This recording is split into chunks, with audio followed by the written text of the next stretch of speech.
Welcome to this examination of one of the most carefully concealed episodes in the history of the American South.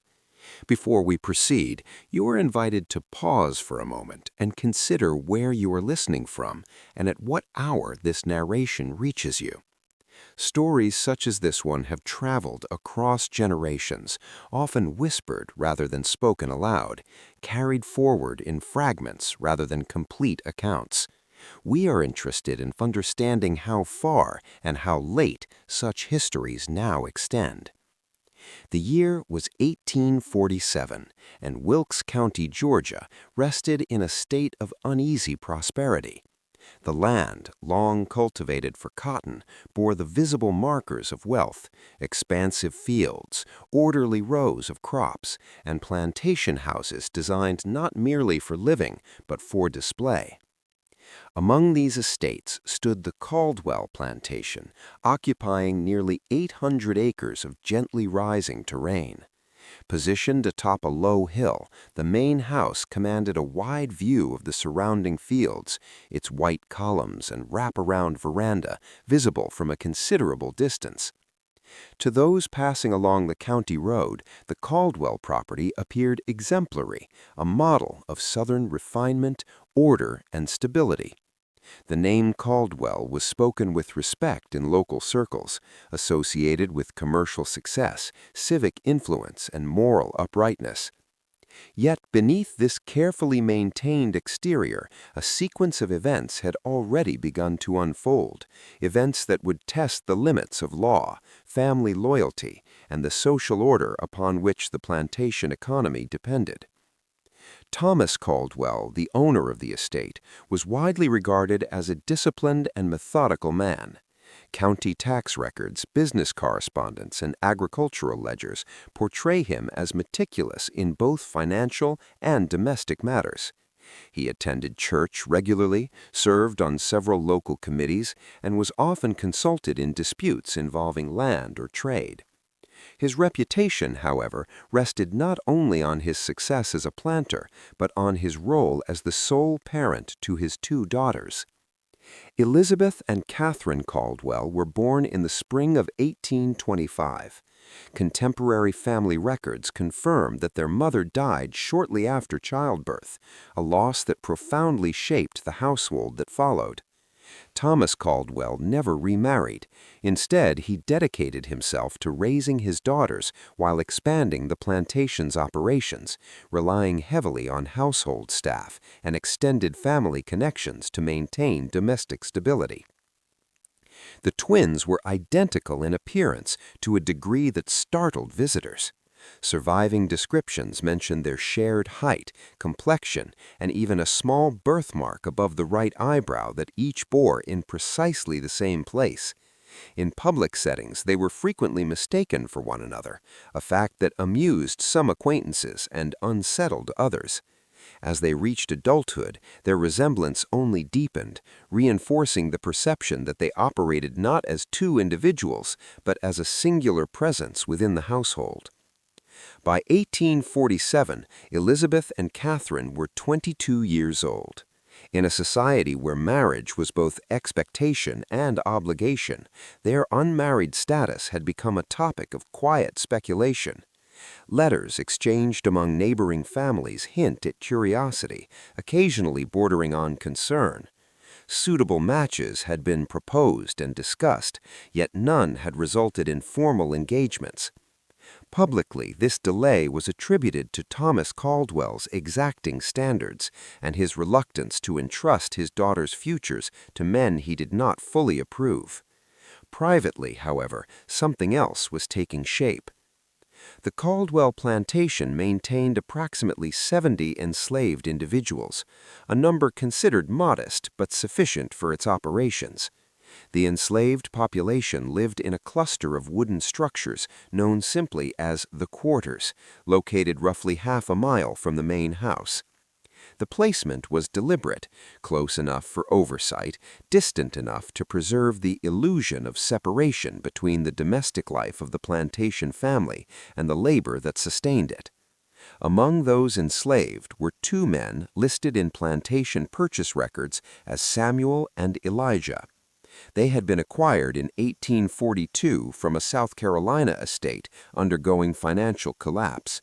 The records describe them briefly: ages estimated in the mid-20s at the time of purchase, physically capable and suitable for skilled labor. Nothing in the official documents suggests they were remarkable. Yet later accounts indicate that Samuel and Elijah possessed an uncommon attribute: literacy. According to retrospective testimony collected decades later, both had learned to read and write during childhood, taught clandestinely by children of their previous owner. Such knowledge was dangerous, both to possess and to reveal.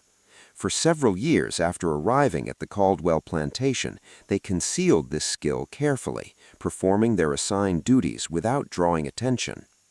Samuel was primarily assigned to the stables, responsible for horses, equipment, and transportation. Elijah worked largely in the gardens and outbuildings, maintaining the grounds surrounding the main house. Their duties brought them into closer proximity with the Caldwell household, though strict boundaries were expected to be maintained. The first suggestion that these boundaries had begun to erode appears in a letter dated April 8, 1847. The letter was written by Margaret Sullivan, the Caldwell family's longtime housekeeper, to her sister in Savannah. Preserved for over a century inside a family Bible, the letter contains an observation that would later attract significant attention. "The young misses," Margaret wrote, "have taken to spending an unusual amount of time beyond the house, often near the far path by the oaks. The master seems strangely unconcerned." The observation is brief, almost casual, yet it represents the earliest documented indication that the twins' movements had changed.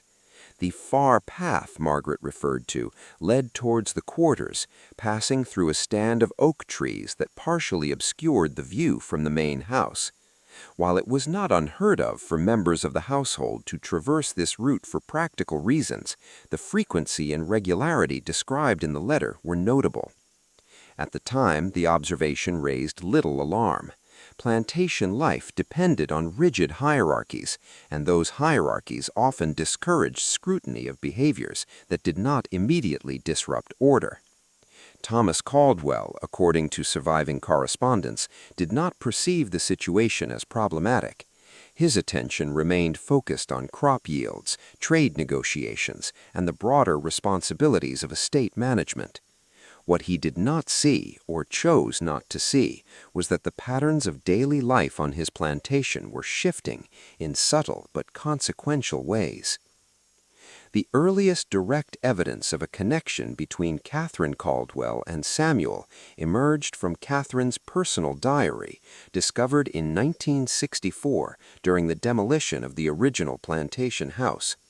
Hidden within a narrow compartment built into the wall of what had once been her bedroom, the diary spans the period from January 1846 through March 1847. Its early entries are unremarkable, documenting social visits, weather conditions, and domestic concerns. Gradually, however, the tone changes. In entries from late 1846, Catherine begins referencing unnamed conversations that linger in the mind and encounters that challenge the order of things as I have been taught. Names are absent, replaced by initials and oblique phrases. The language is restrained, careful, as though written with the awareness that discovery would carry serious consequences. Around the same time, plantation records indicate that Samuel was reassigned from occasional field duties to a permanent position in the stables. Such a change would have required approval from Thomas Caldwell or his overseer, suggesting that the shift did not occur without notice. The reasons for the reassignment are not documented. What remains unclear is when Elizabeth Caldwell's involvement began. No diary entries attributed to Elizabeth from this period have been conclusively authenticated. However, oral histories collected in the early 20th century suggest that she too formed a close connection with Elijah. According to these accounts, Elizabeth and Elijah were frequently seen near the gardens during early morning and late evening hours, times when supervision was minimal. The symmetry of these relationships, twin sisters forming bonds with two enslaved men, would strike historians as deeply unsettling, not only for its defiance of social norms, but for the precision with which it mirrored the twins' shared identity. Whether this symmetry was intentional or coincidental remains a matter of debate. The winter of 1846 to 1847 was unusually severe. Freezing temperatures damaged cotton stores and rendered travel difficult. Roads became unreliable, and the plantation experienced an extended period of isolation. Letters from Thomas Caldwell to relatives during this time reference concerns about his daughter's emotional states. In one letter dated January 23, 1847, he noted that Elizabeth appeared in Wilkes County. March of 1847 arrived quietly. The frozen ground softened, the roads reopened, and with the thaw came movement of goods, of letters, of people. To the outside observer, the Caldwell plantation resumed its ordinary rhythms. Wagons traveled to market. Church attendance returned to its usual patterns. The fields, though damaged by winter, promised recovery. Yet, within the boundaries of the estate, the thaw marked something else entirely, a narrowing of time. What had begun as unspoken attachment had evolved into deliberate intention. The relationships that Elizabeth and Catherine Caldwell had formed with Samuel and Elijah were no longer sustained by chance encounters or stolen moments alone. They had entered a phase that required planning, coordination, and an understanding of consequences that extended beyond personal risk. The first clear indication that an agreement had been reached comes from a fragment of paper recovered among the effects of Samuel Caldwell, no relation to the plantation family, an itinerant carpenter who worked briefly on the estate in the spring of 1847. The fragment, folded repeatedly and worn at the edges, contains a list of dates and initials written in a hand not matching any known Caldwell correspondence. The document itself is cryptic. No full names appear, no locations are specified, but historians have noted a striking pattern. The initials EC and CC appear alongside S and E in pairs, repeated across several dates. The final entry is marked simply April settled. The meaning of settled would not be understood until much later. By this point, Samuel and Elijah had revealed their literacy to the twins. According to later testimony, this revelation altered the dynamic of their relationships profoundly. Literacy offered not only communication, but strategy. Through reading and writing, Samuel and Elijah could access information about laws, geography, and precedent, knowledge that had been deliberately withheld from them since childhood. Georgia law in 1847 was unambiguous. Marriage between enslaved individuals and free white citizens was not merely prohibited, it was unrecognized in any legal sense. Such unions were considered impossible under the law, void by definition, and punishable if discovered. Enslaved people were property. Property could not consent. Property could not enter contracts. And yet, within this legal framework existed a narrow and dangerous ambiguity. Private vows, spoken without witnesses, outside ecclesiastical or civil authority, were not explicitly illegal. They held no legal standing, but neither were they directly prosecutable unless evidence of cohabitation or intent to undermine the institution of slavery could be demonstrated. It was within this thin margin that the Pact was formed. The details of that agreement have been reconstructed from scattered sources, fragments of letters, oral histories recorded decades later, and circumstantial evidence found in estate records. Together, they suggest a deliberate and carefully considered decision rather than a spontaneous act of rebellion. Elizabeth and Catherine, according to these reconstructions, proposed marriage not as an emotional gesture alone, but as a binding commitment with specific conditions. They would not claim legal recognition. They would not announce the union publicly. Instead, they would bind themselves privately to Samuel and Elijah, committing to a shared future that would ultimately require escape from Georgia altogether. This was not merely a promise of affection, it was a coordinated plan for survival. The vows themselves are believed to have taken place in late March of 1847, beneath the same stand of oak trees referenced in Margaret Sullivan's earlier letter. No witnesses were present beyond the four involved, no minister officiated, no record was filed. According to oral testimony collected in 1912 from descendants of enslaved families in the area, the ceremony was conducted at night by lantern light and included spoken commitments to stand as husband and wife before God, if not before men. Such testimony must be treated cautiously. Memory shifts over time, and embellishment is always a risk. Yet the consistency of these accounts, collected independently across several families, suggests a shared core truth. Following this event, behavioral changes on the plantation became more pronounced. Samuel and Elijah began requesting tasks that kept them closer to the main house for extended periods. Garden maintenance expanded, stable work increased. Meanwhile, Elizabeth and Catherine's movements became more erratic. They were absent from social engagements without explanation and increasingly resistant to their father's inquiries. Thomas Caldwell, for the first time, began to sense disorder. In a letter dated April 2, 1847, addressed to his brother-in-law in Augusta, Caldwell expressed concern about unaccountable changes in the household and noted, "Discipline, once unquestioned, now requires repeating." The letter stops short of accusation, but its tone reflects unease. He mentions the possibility of hiring an additional overseer and restricting movement around the estate. Had such measures been implemented immediately, the outcome might have been different. But events moved faster than oversight.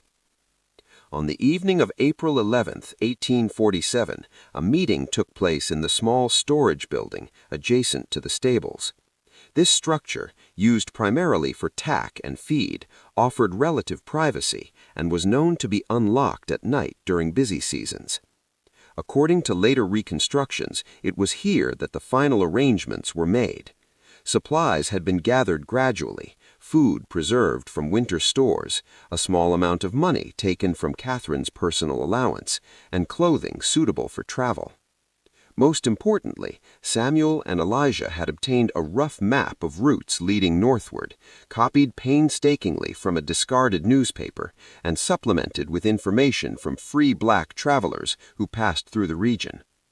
The plan was not to flee immediately. Instead, they would stage a disappearance. The logic was precise. If Samuel and Elijah simply vanished, suspicion would fall on the enslaved community, triggering searches, patrols, and reprisals. If the disappearance appeared to involve coercion and abduction, the response would be directed outward rather than inward. The enslaved population would be punished less severely, and the search would focus on recapturing rather than retaliating. The twins would play a critical role.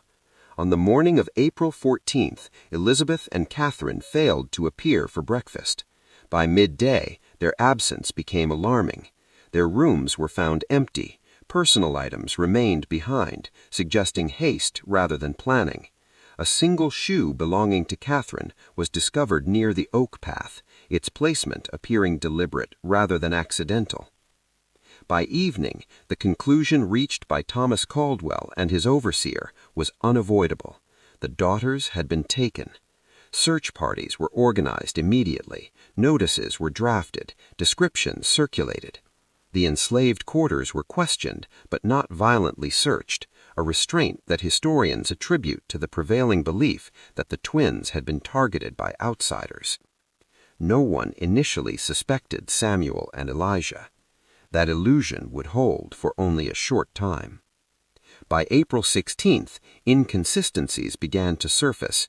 The stable ledger showed missing supplies. Garden tools were unaccounted for. 2 horses had been used overnight without record. Slowly, attention turned inward.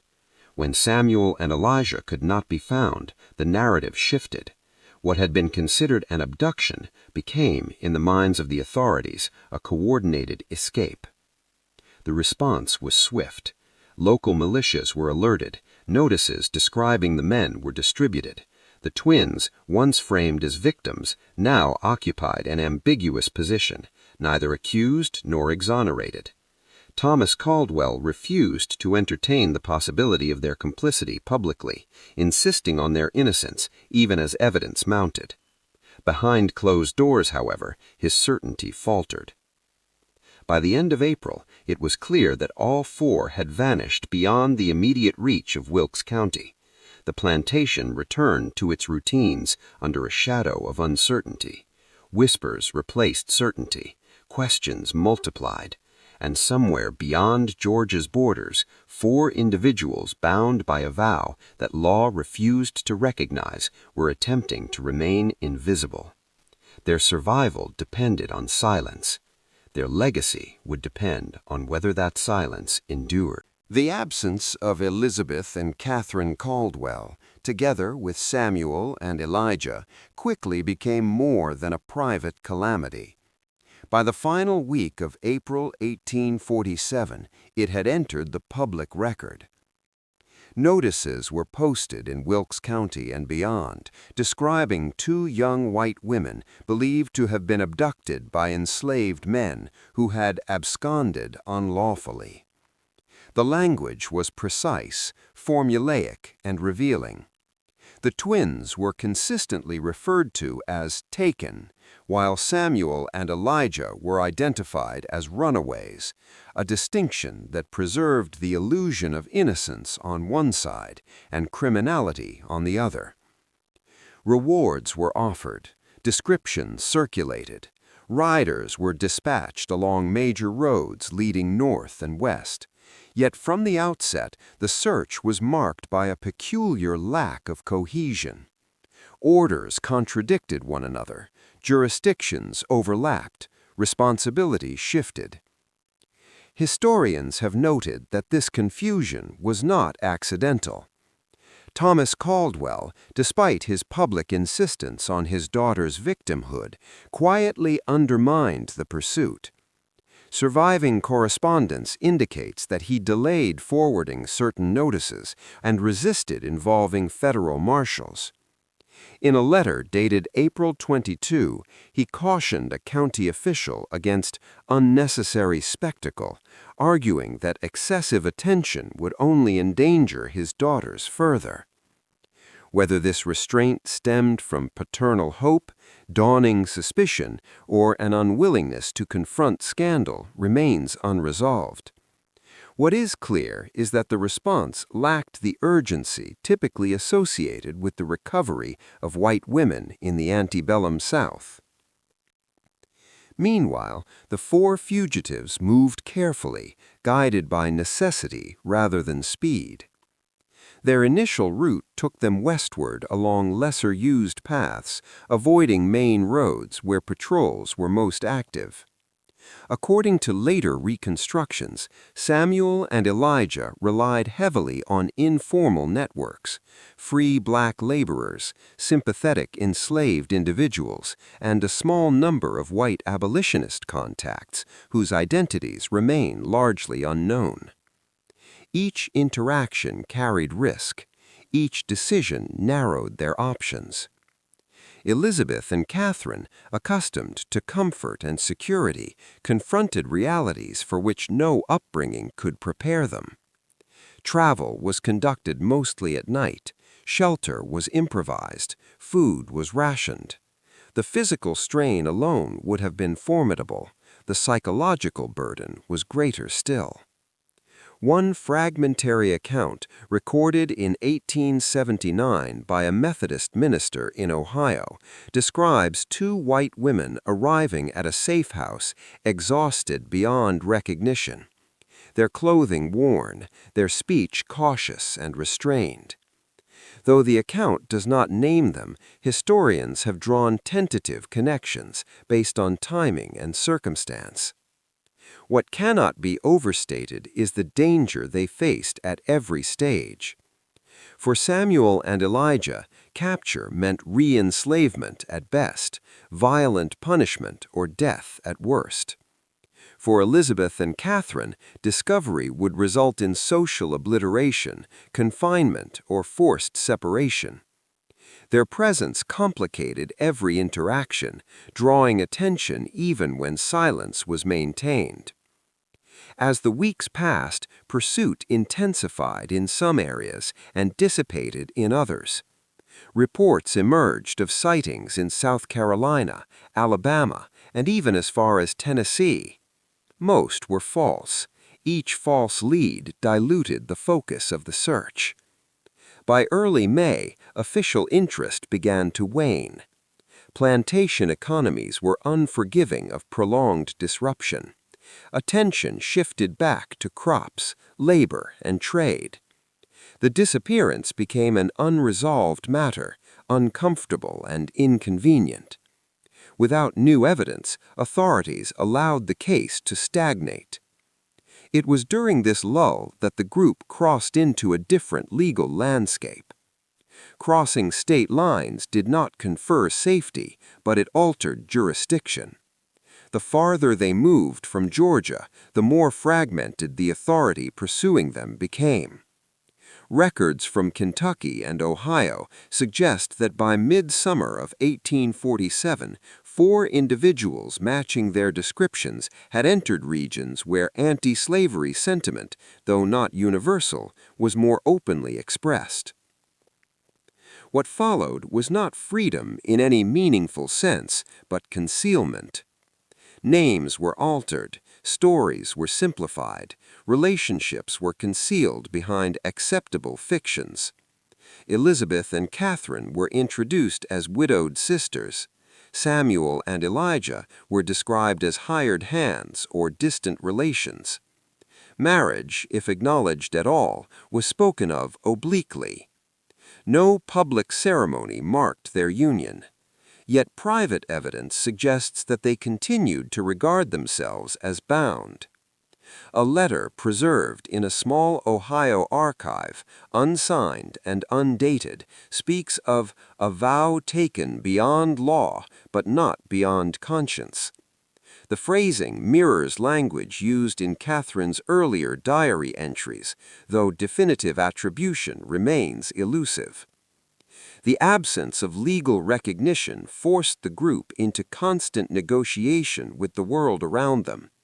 They could not claim inheritance. They could not openly acknowledge kinship. Children, if born, would occupy an ambiguous status, their legitimacy dependent entirely on secrecy. And secrecy came at a cost. By the early 1850s, references to Elizabeth and Catherine begin to diverge in the historical record. Some accounts suggest that one twin, likely Elizabeth, died young, possibly from illness. Others imply a deliberate separation undertaken to reduce suspicion. The truth is obscured by inconsistent documentation and intentional erasure. Samuel and Elijah likewise fade from clear view. Census records list men of similar age and background, but names and details shift too frequently to establish certainty. This instability itself speaks to the precariousness of their existence. What remains most striking is not what is known, but what is missing. No arrest records, no court proceedings, no public reckoning. The story simply dissolves. Back in Wilkes County, the Caldwell plantation continued operations for another decade. Thomas Caldwell died in 1959, his estate divided among distant relatives. His daughters were officially recorded as deceased, though no burial sites have been conclusively identified. Local memory treated the incident as tragedy rather than transgression. The twins were remembered as victims, their fate attributed to violence beyond comprehension. Samuel and Elijah were recalled, if at all, as criminals who vanished into obscurity. The truth occupied no sanctioned space. Only in fragments, letters, diaries, oral histories did another version survive. A version in which 4 individuals, constrained by a system that denied their humanity and autonomy, chose a path that law could neither sanction nor fully suppress. Their flight did not end the story. It merely removed it from sight. History often records what is loud. Wars, proclamations, trials, executions, events that leave undeniable marks in ink and stone. What it struggles to preserve are lives deliberately lived in quiet, shaped not by public recognition, but by the constant discipline of remaining unseen. The years following the disappearance of Elizabeth and Catherine Caldwell belong to this second category. By the early 1580s, the 4 individuals who had fled Georgia in the spring of 1847 had succeeded in one critical objective. They had not been recovered. No bounty was claimed. No bodies were produced. No courtroom ever heard their names spoken together again. But survival came at a cost that extended far beyond physical danger.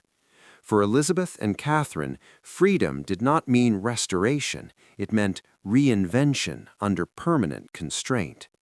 The social world they had known, its rituals, protections, and privileges, was irrevocably lost. In its place stood a life governed by caution, restraint, and constant calculation. Every introduction required a decision. How much truth could be risked? Every friendship demanded evaluation. Was trust possible or merely dangerous? Every illness, birth, or death carried the fear of scrutiny. Their whiteness, once a guarantee of safety and status, became a liability. In abolitionist communities, it invited suspicion. In hostile regions, it exposed Samuel and Elijah to immediate danger. The sisters learned quickly that proximity itself could be incriminating. As a result, separation became strategy.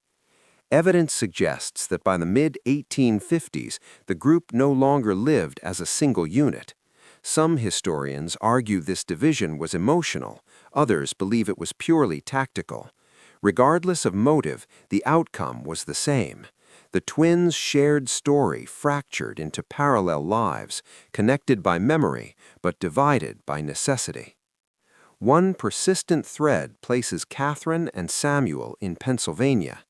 City directories from Philadelphia list a Samuel Johnson, laborer, later stable hand, residing in a predominantly black neighborhood.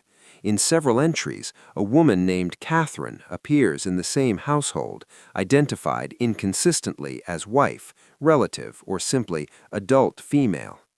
The ambiguity is telling. Marriage between a white woman and a black man, even in free states, existed in a gray zone, legal in some jurisdictions, socially condemned in nearly all. The safest course was omission. What could not be proven could not easily be punished. Elizabeth's trail is more difficult to follow.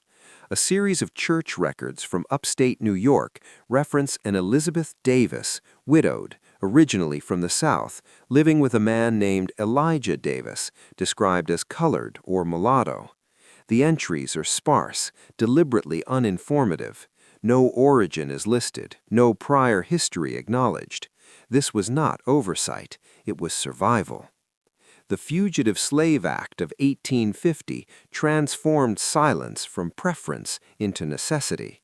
The law empowered federal agents to pursue alleged fugitives, even in free states, and criminalized assistance to them.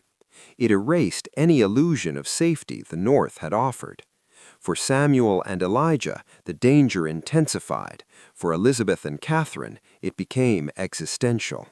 Their past, if exposed, would not only endanger their partners, but implicate themselves as collaborators in escape, an offense punishable by imprisonment. The emotional toll of this vigilance is difficult to reconstruct, but fragments survive. In an undated letter preserved in a private collection, a woman believed to be Catherine writes of learning to speak without saying, of carrying two lives, one lived, one remembered. She describes dreams in which Georgia reappears not as terror, but as accusation. I do not fear capture as much as recognition. To be seen for what I was would undo what I have become. Motherhood, if and when it came, deepened these tensions. Children represented continuity, but also exposure. Their appearance, their questions, their very existence threatened to unravel carefully constructed narratives. Decisions had to be made about what could be told and what must remain unspoken. Most accounts suggest that the truth was deferred rather than denied. Children were told simplified stories of migration, hardship, moral choice, without specifics. Race was acknowledged cautiously. Origins were blurred. The sisters' past as daughters of a Georgia planter was never mentioned. Back in Wilkes County, silence took different form. The Caldwell plantation changed hands following Thomas Caldwell's death. New owners showed little interest in preserving family history beyond what affected property rights. Records referencing the twins' disappearance were quietly set aside, sometimes removed, sometimes altered. Local oral tradition filled the void with speculation. Some claimed the sisters were murdered within days of their disappearance. Others insisted they had been sold into a distant fate worse than death. A few whispered that they had chosen to run away, but such versions were rarely repeated aloud. The idea that two white women would willingly abandon wealth and safety for enslaved men threatened too many assumptions. It destabilized racial hierarchy. It challenged gender norms. It raised the possibility of moral agency where society preferred ignorance. So the story was flattened. Victims, villains, tragedy, nothing more. As the nation descended into civil war, the Caldwell case receded further into obscurity. Larger conflicts consumed attention. Slavery itself became the central issue, eclipsing individual acts of resistance that no longer fit the emerging narratives of heroism and sacrifice. When emancipation finally arrived, it did not restore these lives to public memory. Freedom for those who had already lived illegally free was anticlimactic and incomplete. Legal status changed, but habits of caution endured. Names remained altered, histories remained concealed. Elizabeth and Catherine did not reclaim their inheritance. They did not seek reconciliation. They did not return south in triumph. What they sought, above all else, was peace. By the late 1860s, references to both women diminish sharply. Death records list causes that were common for the era: illness, exhaustion, complications of age, but details are scarce. Gravestones, if they exist, bear adopted names. Their children, if they knew the truth, carried it selectively. Some passed fragments to the next generation, others allowed it to disappear, deciding that silence was kinder than revelation. This is how radical acts often end, not with recognition, but with diffusion, absorbed into the broader current of history until only faint ripples remain. Yet, even in its absence, the Caldwell story exerted influence. Abolitionist writings from the 1850s contain anonymous accounts of white women rejecting slaveholding society from within. These narratives lack names and locations, but their themes echo Catherine's diary and Samuel's later reflections. They speak of moral awakening not as ideology, but as relationship, of love not as rebellion, but as consequence, of freedom chosen at unbearable cost. Whether Elizabeth and Catherine directly contributed to such writings remains unproven, but their lived experience mirrored these arguments too precisely to dismiss. They were not symbols by design. They became symbols by accident, and, like many symbols born of real suffering, they were later simplified, sanitized, or forgotten altogether. By the time historians began reconstructing their story in the 20th century, the trail was cold, documents were missing, testimonies conflicted, certainty was impossible. What remained was inference, and a profound discomfort with what that inference suggested, that within one of the most rigid systems of oppression in American history, two women raised to benefit from it chose, deliberately and without guarantee of success, to abandon everything it offered, not out of desperation, but out of conviction. History often pretends to be comprehensive. Dates are recorded. Laws are preserved. Census rolls are archived. Yet between these official traces exists a vast territory of human experience that resists documentation. Choices made in secret, convictions acted upon without witnesses, lives reshaped in ways that left no formal signature. The story of Elizabeth and Catherine Caldwell belongs to this territory.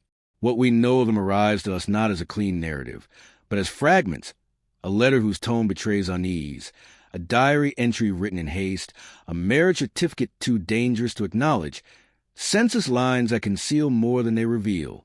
From these remnants, historians attempt reconstruction. But reconstruction, no matter how careful, cannot fully capture the interior reality of those who lived under constant threat. The Caldwell twins were not revolutionaries in the traditional sense. They did not publish manifestos. They did not organize movements. They did not seek recognition or martyrdom. Their act of defiance was deeply personal, shaped not by ideology alone but by intimacy. That is what makes their story so difficult to categorize. They were beneficiaries of a system they ultimately rejected. They were complicit in privilege before they became fugitives from it. They were neither purely victims nor uncomplicated heroes. And for that reason, they resist incorporation into simplified historical frameworks. The men they love, Samuel and Elijah, occupy an equally complex space in the historical imagination. They were enslaved, constrained by violence and law, yet intellectually active, strategically cautious, and morally decisive. Their literacy, their planning, and their willingness to risk everything for freedom complicate stereotypes long imposed upon the enslaved. Together, the four formed a pact that violated nearly every boundary of their time: racial, legal, familial, economic, and moral. It was not a momentary rebellion. It was a sustained commitment. What followed was not triumph, but endurance, a life lived in vigilance, a freedom shadowed by fear, a love that required silence to survive. This is perhaps the most unsettling element of the story. Not the escape itself, but what came after. The decades spent maintaining false identities.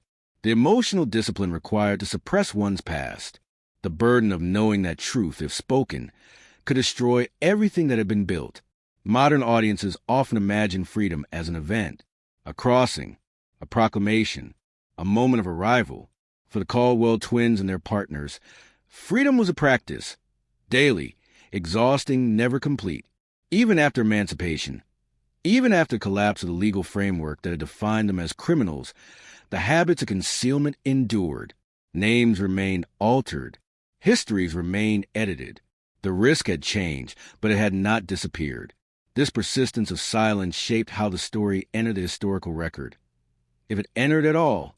By the time scholars began piecing together the Caldwell case in the mid-20th century, the individuals themselves were long gone. What remained were descendants who had inherited fragments without context, institutions that had preserved records without interpretation, and local traditions that had distorted memory into myth. In this vacuum, the narrative was contested.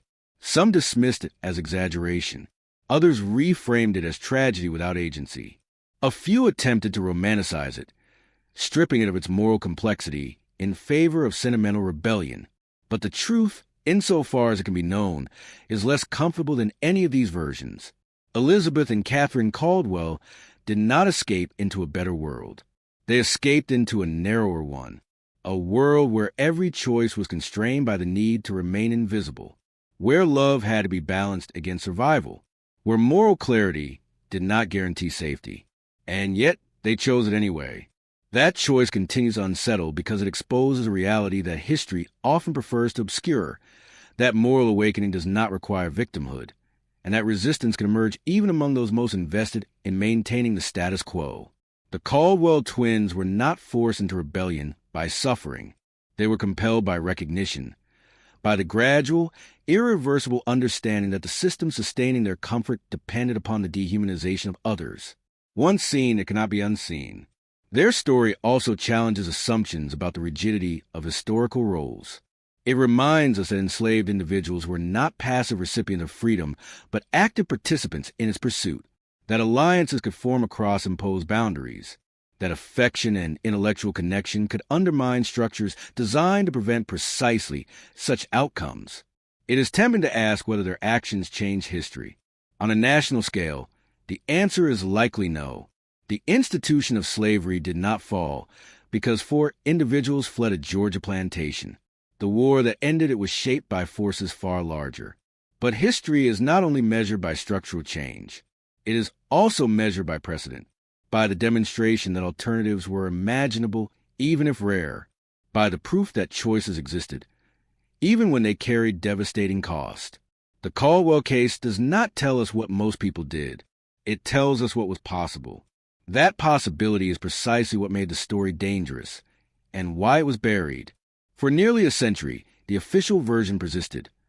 Abduction, disappearance, presumed death, a narrative that preserved white innocence, justified violent enforcement, and erased female agency. Only through accident, fires, renovations, donations, overlooked letters, did the alternative emerge. And even then, it remained incomplete. What we are left with is not certainty, but resonance. The sense that beneath the familiar outlines of history lie countless similar stories, never recorded, never recovered. Stories of people who chose differently, who refused the roles assigned to them, who paid for that refusal with anonymity. The former Caldwell plantation no longer exists in any meaningful sense. Its land has been divided, repurposed, normalized. There is no monument to Elizabeth and Catherine, no marker to Samuel and Elijah, no public acknowledgement of what occurred there in 1847. And perhaps that absence is fitting. Their legacy was never meant to be monumental. It was meant to be lived, in the quiet persistence of families who carried altered names, in the private transmission of values rather than stories, in the knowledge, sometimes unspoken, that freedom is not bestowed, it is chosen, defended, and paid for repeatedly. The final words Catherine wrote before their escape offer the clearest insight into how she understood that choice. We step into uncertainty, not because it promises happiness, but because it offers truth. Whatever awaits us is less fearful than remaining complicit in a life built upon another's suffering. That sentiment, written in the shadow of immense danger, remains disturbingly relevant. The Caldwell twin story endures not because it is exceptional, but because it forces a question that every generation must confront in its own context. When the structures that benefit us demand moral compromise, what are we willing to risk to refuse them? History rarely answers that question for us. It only records imperfectly those rare moments when someone did.